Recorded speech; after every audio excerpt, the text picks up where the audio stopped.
welcome everybody. For the attendees, we have our panelists here today. Just going to provide, again, this is the MBTA communities, and the still commented period is still open, but Secretary Kennealy here today to begin some discussion. I do want to be able to recognize some of our OCPC delegates. We have Val Massard, town of Kingston, and we have Lee Hartman from the town of Plymouth. So I want to just welcome our delegates because they're supportive of the day-to-day work of OCPC. But at this point, I would also like to introduce my colleague from Cape Cod Commission, Christy Senatori, to say a few words. Great, thank you. And I appreciate the opportunity to be here. And I also wanted to thank Secretary Kennealy for attending and Old Colony Planning Commission for hosting, and certainly want to thank the state for focusing on housing efforts across all of the agencies. We certainly acknowledge the importance of comprehensive thinking and planning on not only housing, but land use and transportation impacts for long-term community resilience. Certainly the Cape, and this isn't exclusive to the Cape, has a lot of challenges with regard to housing availability and affordability on the Cape. And there's certainly efforts at the commission level to encourage growth, and particularly housing in appropriate areas, appropriate locations, and particularly those that are well served by public transit. So I certainly want to highlight Bourne as one of the MBTA communities in the work of the town and the commission to prepare for and encourage transit-oriented development in Buzzards Bay. So I want to thank you again for the opportunity to be here. Thank the secretary, and I'll hand it back over to you, Mary. Thanks so much. Thanks, Christy. And just a couple housekeeping. If you could rename yourself just to identify where you are from, that's helpful. We do have an attendee list, but it'll be helpful if you can do that, number one. Number two, if you have questions along the way, put them in the Q&A rather than the chat, although the chat seems to be sometimes a little bit easier, but if you do it in Q&A, then we're able to really kind of capture that we haven't missed anything. And the last thing, just one other thing, I do have one other delegate. We have Tony DeFrayas, who is from the town of Hanson. He's one of our delegates, and appreciate that. And just a shout out to Dottie Fuginetti, who is not only on our staff here at OCPC, but she's also the select woman from the town of Easton. So with all of that, I'd like to turn this over to you, Mr. Secretary, and thank you again for this opportunity. Well, thank you, Mary, and thank you, Christy. Thanks so much for bringing the group together to talk about this really exciting, interesting topic of MBTA community multifamily zoning. I'm pleased to be joined today by three great colleagues of mine: Clark Ziegler, who runs the Mass Housing Partnership, Jonathan Costco, who is our general counsel here at EOHED, and Rory O'Hanlon, who's our legislative director. So very much appreciate the opportunity. We're going to go through a deck that shouldn't take too long, and look forward to hearing questions, comments, and things that are in your mind. So with that, here today, obviously, to talk about the new multifamily zoning requirement for MBTA communities. I think when we start talking about housing generally in our team, we first want to talk about housing production in Massachusetts. And importantly, between 1960 and 1990, the state permitted about 900,000 housing units. And from 1990 till today, a similar 30-year period, it's been about half that. And this is very important context for all that we're trying to get done to address what we call our housing crisis. We've had literally in a generation now, we've cut in half our level of housing production.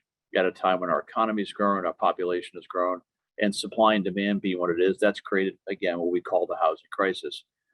Municipalities, of course, play a key role through zoning and permitting and in determining whether or not housing gets built. And therefore, cities and towns are essential partners if we are going to address this housing crisis together. So some important context for us: housing production has been on a downward trend now for about 30 years in Massachusetts. Next.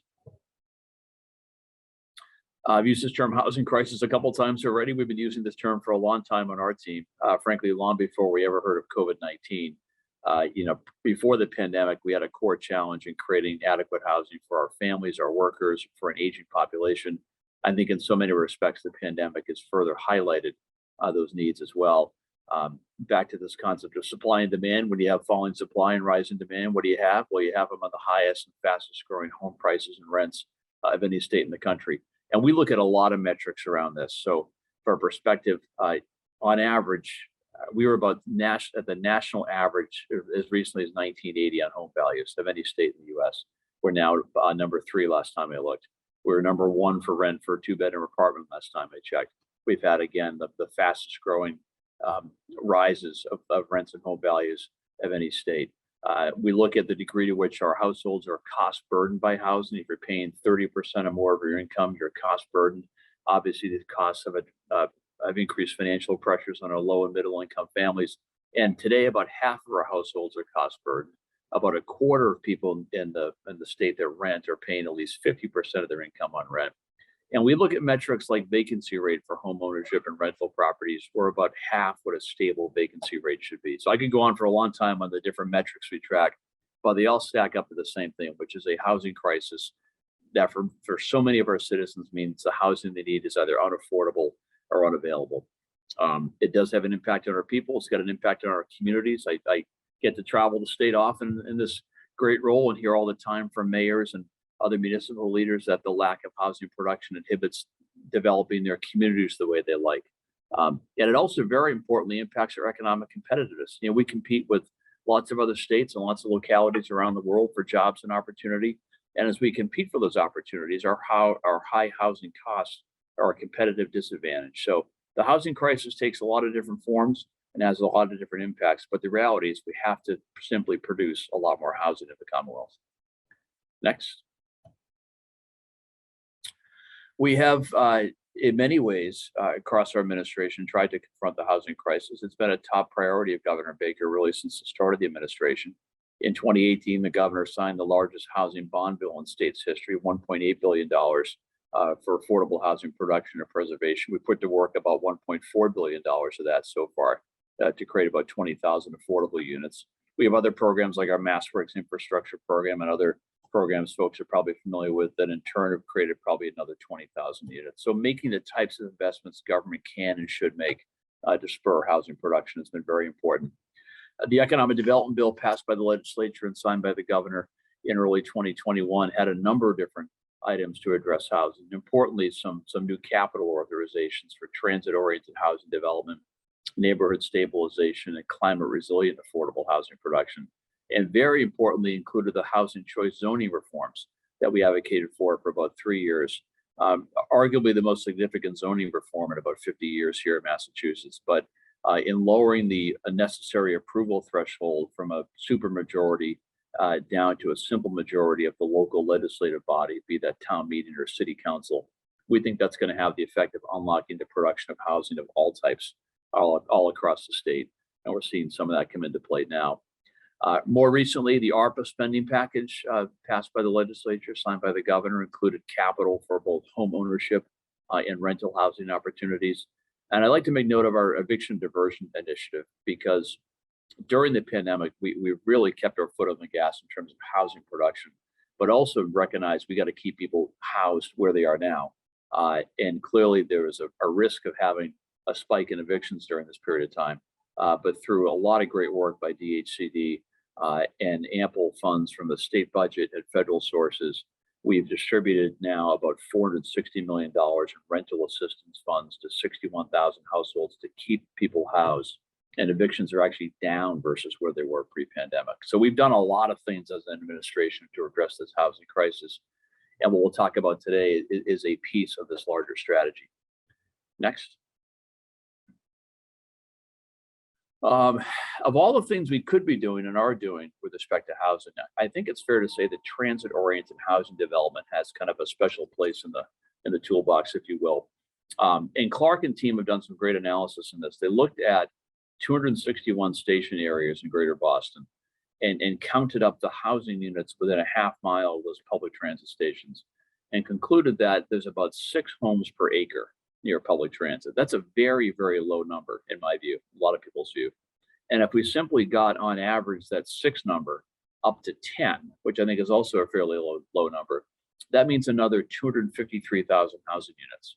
And so on an earlier slide, we made note of the fact that we think we're probably about a couple 100,000 housing units short statewide. Well, doing more in transit-oriented development could get us a long way towards addressing that.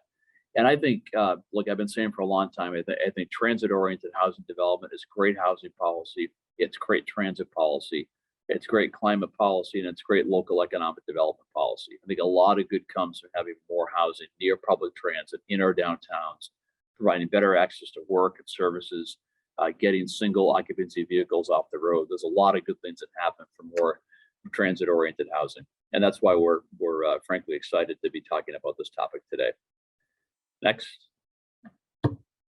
So what are we talking about today? Well, as part of the economic development bill I mentioned before, there is this multifamily zoning requirement for MBTA communities. And when the governor signed this, he made clear that we would take a thoughtful and collaborative approach to develop the compliance guidelines in accordance with the new law. We'll show you the totality of the new law in a slide or two here. But we believe the draft guidelines, which were released on December 15th, are consistent with the underlying law. They focus very much on zoning, the local rules that govern where housing can be built. They're meant to recognize that a multifamily district that's reasonable in one city or town may not be reasonable in another. And it does provide for and preserves local control, where municipalities have discretion where these districts will be located and can establish rules within the districts. So that's some context on what we're talking about today and how we approach the topic. Next. What are we not discussing today? Well, the draft guidelines do not include any production mandate or requirement to build new units. This is really all about the zoning, getting the zoning foundation right such that housing could be produced at some point in the future. And so there's no production mandate. This has nothing to do, for example, with 40B. This has nothing to do with permitting individual projects. It's all about the underlying zoning that would allow housing to be produced at some point in the future. And we recognize, of course, that actual production of housing depends on a number of factors. It depends importantly on zoning. That's why we're addressing this here. It also depends on developer interest in those areas. Depends on the availability of infrastructure like water and sewer. It depends on market dynamics. It depends on a lot of things. But this is really all about the zoning. Next. So this is actually the entire relevant section from the economic development bill that deals with this new requirement. And I thought it'd be useful just to put this up so people can see what we had to work with as we developed the guidelines. But it says simply that an MBTA community shall have a zoning ordinance or bylaw that provides for at least one district of reasonable size. And we'll spend a lot of time on what reasonable size means, in which multifamily housing is permitted as of right. The housing cannot have age restrictions. It's got to be suitable for families with children. And it will have a minimum gross density of 15 units per acre. And where applicable, not located more than half a mile from public transit. It does say that if a community fails to comply with this section, they're not eligible for funds from three programs: the Housing Choice Initiative, the Local Capital Projects Fund, and the MassWorks Infrastructure Program. And it charges the department, that's DHCD, in consultation with the MBTA and MassDOT to come up with the guidelines that determine if a community is in compliance. So this is the statute we had to work with. And we'll spend a lot of time on a review on reasonable size and some other things in here. I'll note the word shall. We've had a number of questions on, hey, is this a mandate or incentive or what is it? It says shall, so it's effectively a mandate. This is something communities are charged to do. And we kind of approach it in that spirit. This is important stuff, recognizing that it's new. We'll talk about some of the technical assistance resources we have to help communities to comply ultimately. This is what we had to work with in terms of coming up with the guidelines. And we'll have a lot more discussion here about our interpretation of these various items and how we think they ought to be applied. Next. What is an MBTA community? This also is defined in statute. It's 175 municipalities that are subject to this new law. And we've got a map here on where those communities are. Next. I think that's it for me for a bit here. I'm going to turn it over to, is it Clark or John, to talk about reasonable size? It's me. It's me. I'll jump in. All right. Thank you, Secretary. As noted above in the language of the statute, reasonable size is left to the discretion of DHCD in guidelines developed with the MBTA and MassDOT. And the draft guidelines that were, I can't remember if the secretary mentioned, but for the first year, communities were, DHCD put out guidance almost immediately in January of last year, basically keeping communities in compliance for a year while DHCD and other agencies work to develop proposed guidance. And that's the proposed guidance that we're talking about today. So everybody got a pass for the first year, and there was certainly a lot of effort to reach out to stakeholders in putting that guidance together. And one of the critical pieces is determining what is reasonable size for purposes of compliance with the law. The draft guidelines published in December create a two-part test for reasonable size. The first is a minimum land area of 50 acres. And that may sound like a lot, but if you draw a half-acre circle around a transit stop, that comprises more than 500 acres. So 50 acres is actually less than 1/10 of the land area within a half mile of transit stations. That's the minimum for a reasonably sized district. And the second relates to the capacity. How much housing could be developed at some future point? How much housing would the multifamily zoning as of right make possible? And this is basically staged based on the level of transit service. And it makes a lot of sense. There's a lot more need for multifamily housing and a lot more demand in places with more intensive transit service. So there are 4 categories of communities. Starting with subway and light rail, MBTA bus service, commuter rail communities, and so-called adjacent communities that are typically next door to communities with direct MBTA service. And the yield requirement, the amount of housing that would need to be allowed by the zoning in conformance to the new law, scales down, with the highest amount being for the communities with the most service. Let's go to the next slide. If you look at a map, it's pretty intuitive here. The dark blue communities are subway and light rail. The lighter blue are MBTA bus service. Dark green are commuter rail, and light green are the adjacent communities.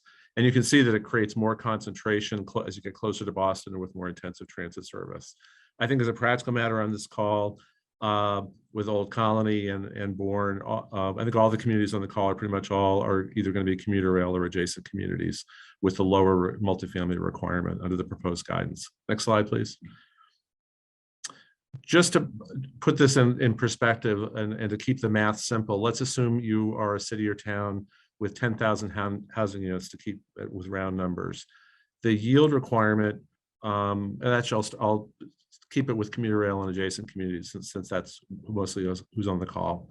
If you're a commuter rail community with 10,000 housing units, your multifamily zoning would need to allow 1,500 multifamily units, or 15% of your 10,000 unit housing stock. If you're an adjacent community, it'd be 10% or 1,000 units. And again, the notion here, these are not units that are going to, this is not housing that's going to be built overnight. This is really creating the capacity in zoning for future growth, for future development. The guidelines don't require any housing actually be produced. It requires that the zoning allows the housing. Next slide, and I think I'll turn to John Costco.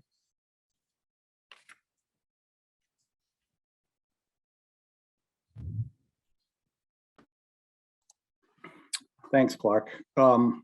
So in addition to the reasonable size requirement, there are other requirements in the statute, one of which is a density requirement. And the zoning districts have to comply with both requirements. So whereas unit capacity is a minimum number of units allowed by right based on a percentage of the community's existing housing stock, the gross density requirement is something you calculate just by a simple formula. It's 15 times the number of acres in the district. So if we were talking about a district comprising 50 acres, which is the minimum land area, that district, to comply with the density requirement, would have to allow, as of right, at least 750 units. And again, the community has to satisfy both tests. And that's why in some smaller communities with relatively few housing units, you still have a floor of 750 units under the draft guidelines. Next slide, please. The statute also contains requirements around the location of districts. It says a district of reasonable size shall be located not more than 0.5 miles from a commuter rail station, subway station, ferry terminal, or bus station, if applicable. So that means for MBTA communities with some land area within a half mile of a transit station, the expectation is that your district would be within that half-mile radius. We do recognize that some communities may have land within that area that isn't appropriate for multifamily development, or they may want to locate their district outside of that 0.5 mile radius for other good reasons, and the draft guidelines do provide some flexibility in that regard. For MBTA communities that don't have a station within their boundaries or within 0.5 mile of their boundaries, the guidelines, the statute doesn't have any requirement with respect to the location of the district, and so there is none in the guidelines either. These communities should look for areas within their community with reasonable access to transit based on street patterns and pedestrian connections, or hopefully in other areas that are consistent with the Commonwealth's sustainable development principles. With that, I think I'm turning it over to Rory. Oh, back to Clark. Yep. Oh, sorry. Had to be, sorry. We'll get these handoffs right. Thanks, John. So we'll talk for a second about the assistance that will be and is already being made available to communities to respond to and comply with the new law. And I think looking at some visuals helps frame the conversation a little bit. I think one of the, this is new, this is different. This may feel overwhelming to some communities as a sort of a planning and zoning exercise. And I think, one of the things that's important is to deal with some misperceptions about multifamily housing and maybe some misunderstandings about what the law and the guidance do and don't require.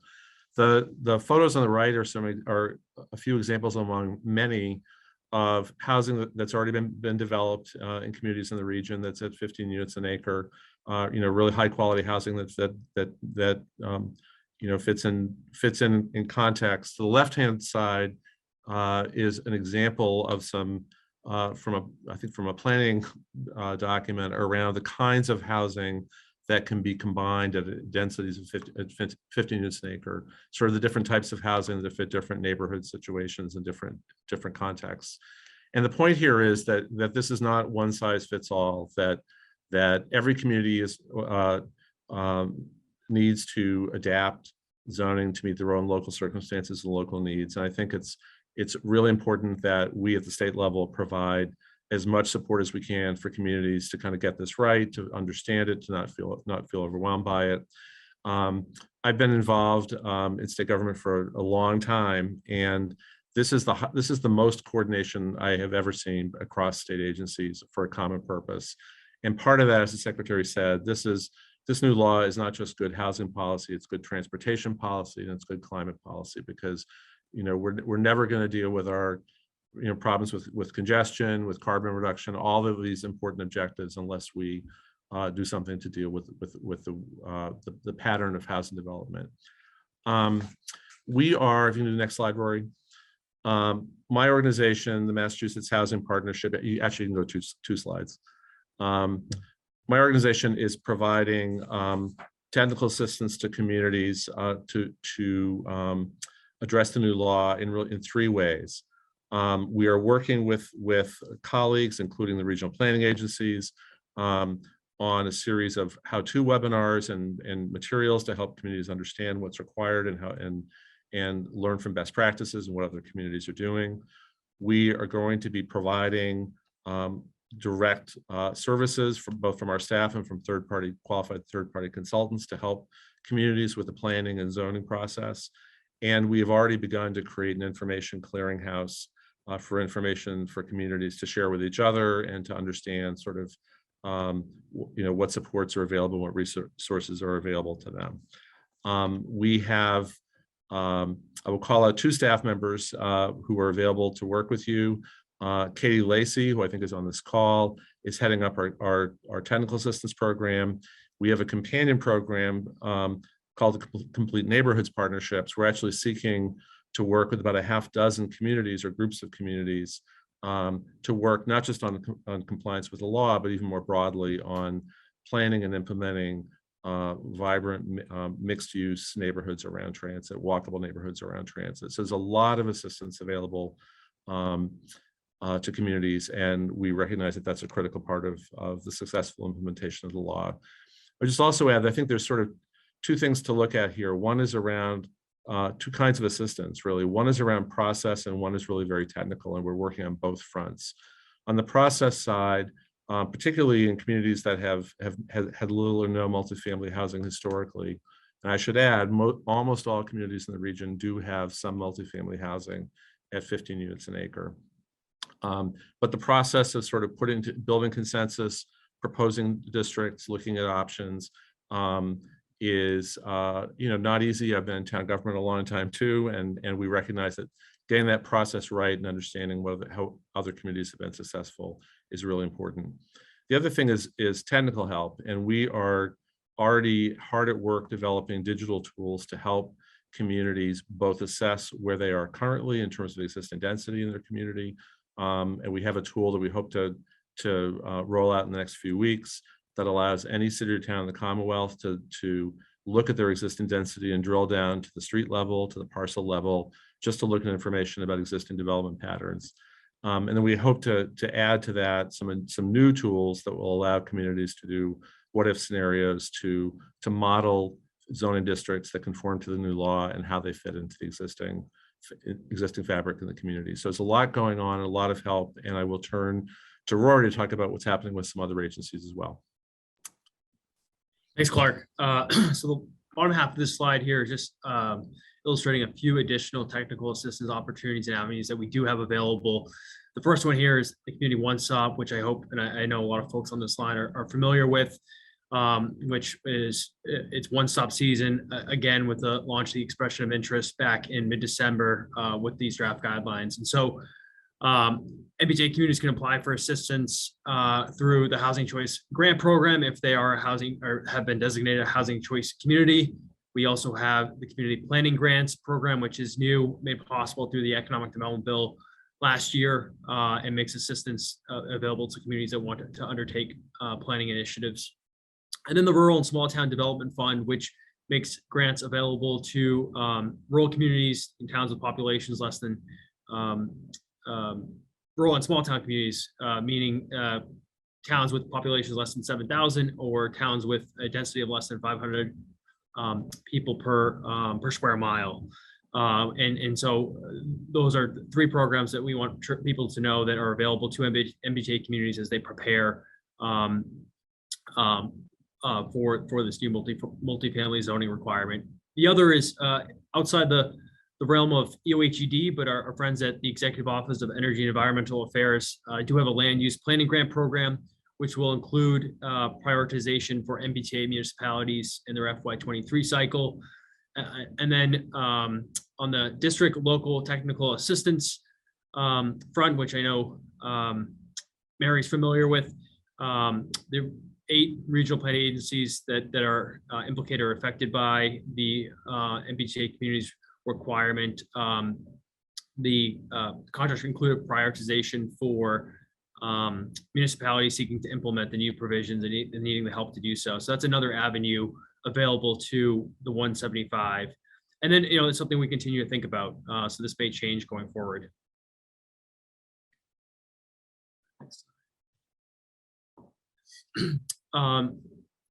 So there is a requirement for this calendar year while we're going through this draft process. So I hopefully folks have visited mass.gov/MBTA communities. There's some information on how to comply in 2022. It's basically a pretty straightforward process. We have this MBTA community information form. It's available to submit online. There's also copies of it online so that people can look at it.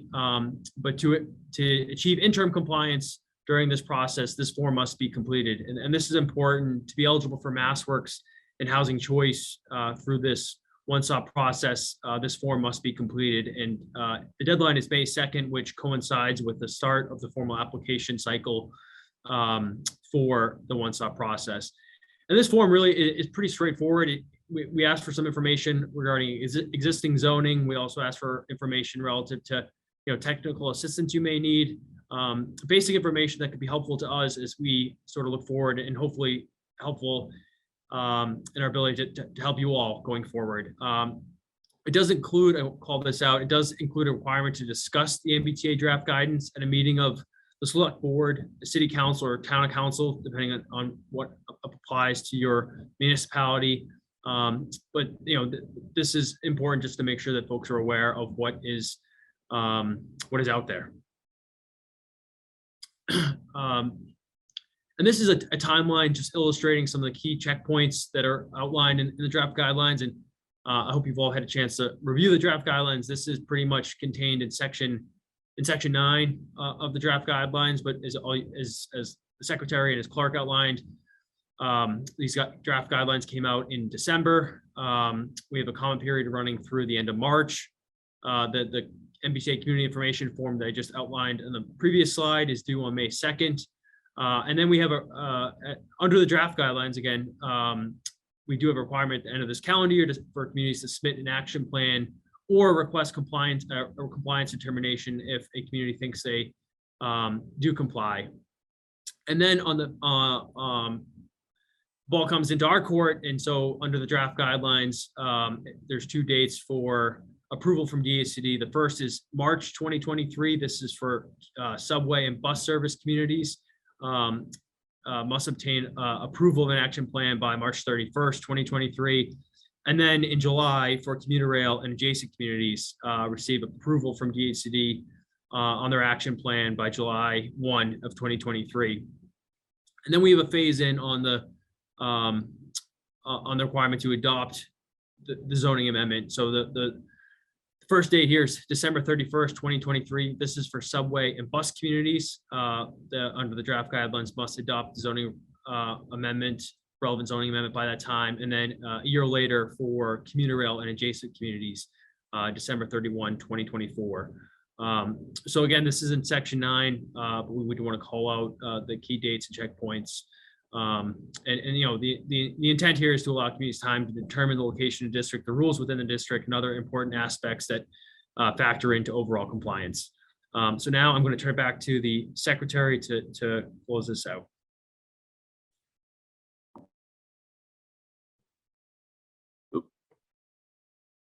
There we go. Thanks, Rory. A bit more on the process to finalize guidelines. As mentioned, we released the draft guidelines on December 15th. And we anticipate at the time we'd have a lengthy and robust stakeholder engagement process until March 31st. We've been executing against that over the last couple of months or so. And we're spending time getting input and feedback from key stakeholders, particularly cities and towns. The process is designed to educate and inform relevant parties about the guidelines and also to get feedback, of course. And the public comment period ends on March 31. The final guidelines will be issued sometime after that stakeholder engagement process. And then we've, as discussed, communities will have to take some affirmative steps towards creating ultimately these multifamily districts. We're anticipating the deadline to have a compliant zoning district will be 2023 for subway and bus communities and 2024 for commuter rail and MBTA adjacent communities. Next. And finally, there's a lot more information on mass.gov MBTA communities. The team did a great job putting effectively in one place a lot of helpful information about the topic.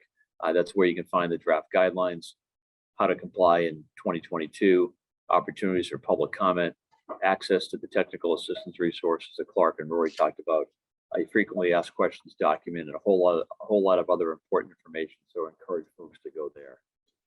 I think that's it for the presentation. Looking forward to hearing what's on people's minds and answering any questions.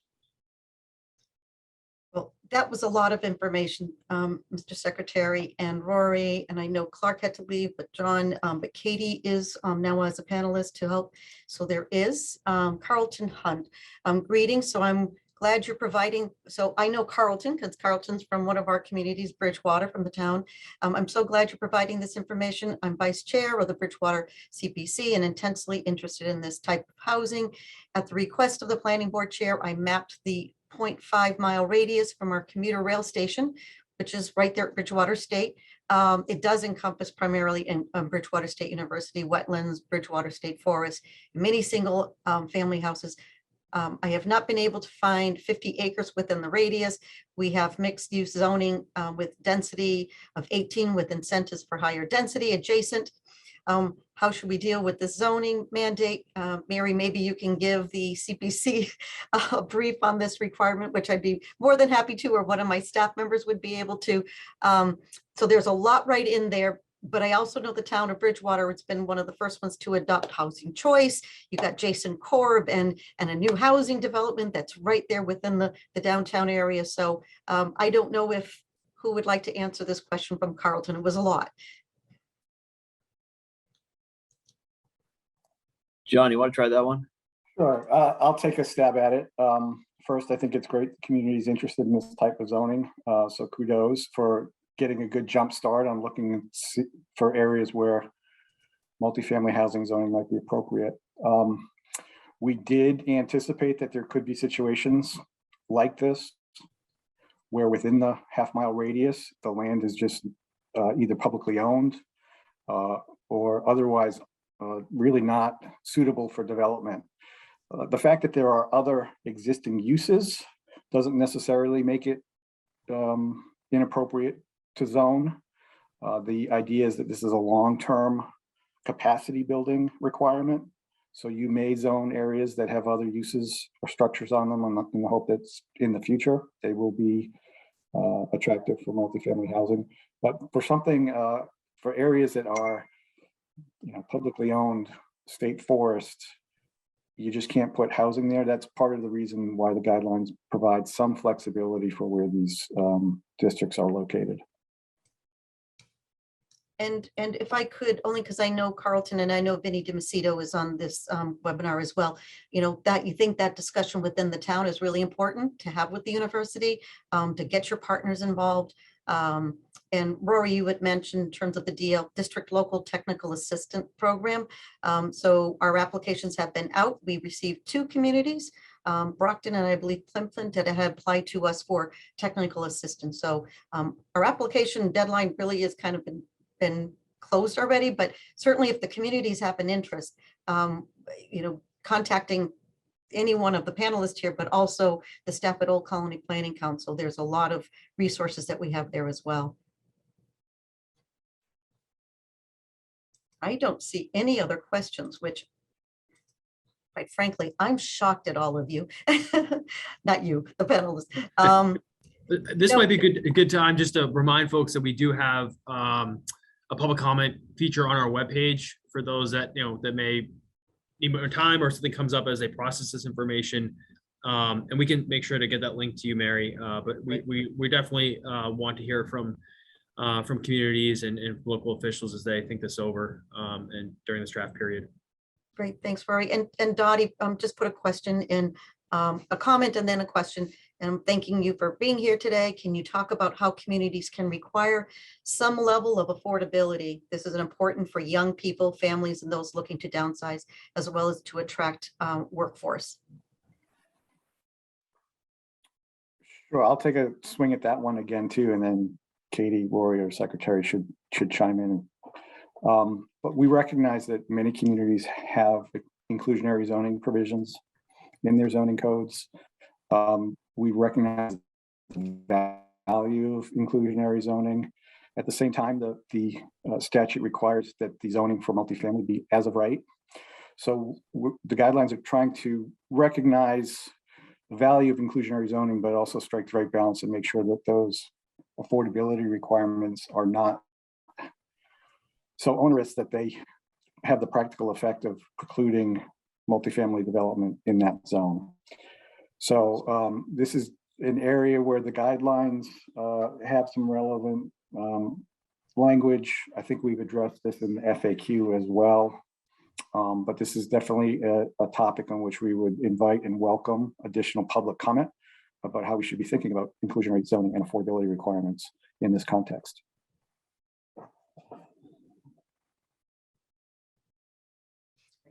Thank you, Dottie. I don't see any other questions. And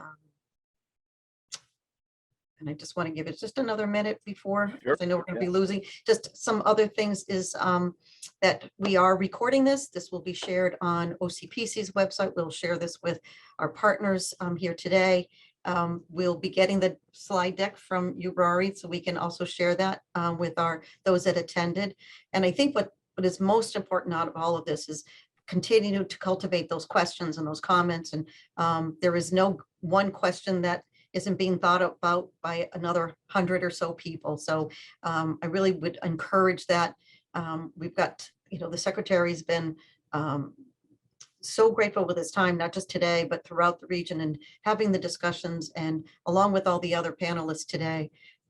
And I just want to double check, but I think that's kind of where the frequently asked questions is a good place to go. And I am aware of our delegate Lee Hartman had sent in his comments directly. So I know you have those. If we'll be capturing those. So Mr. Secretary, or anybody else, would you like to have final word? No, Mary, again, thanks for excuse me, bringing us together today. And the door is very much open here. We recognize this is new. It's important. It's somewhat complicated, and we really want to get it right. And so if there are questions or comments beyond what we covered today, please do be in touch either through the website or otherwise. But this is, I think this has enormous potential for us. But again, it's new. We want to get it right. So very We much appreciate appreciate everyone's time today. There was a lot of information, and certainly to Yes, Christy and yeah. representing the town of Bourne. And we have of our 17 communities, all but one are MBTA communities. I won't give out our secret who that is, but they are not. But we've been outreaching and continually to inform, and at any time through our newsletter. If you don't receive our newsletter, please sign up, because that's a great way to get information on this regional perspective. So to Christy and all the other panelists, and of course to you, Mr. Secretary, thank you, and thank you to the attendees for coming in and listening. And we will be hearing more about this. All right. Thanks, Mary. Thanks, Christy. Good to see you all. Thank you. Thanks, everybody. Thank you.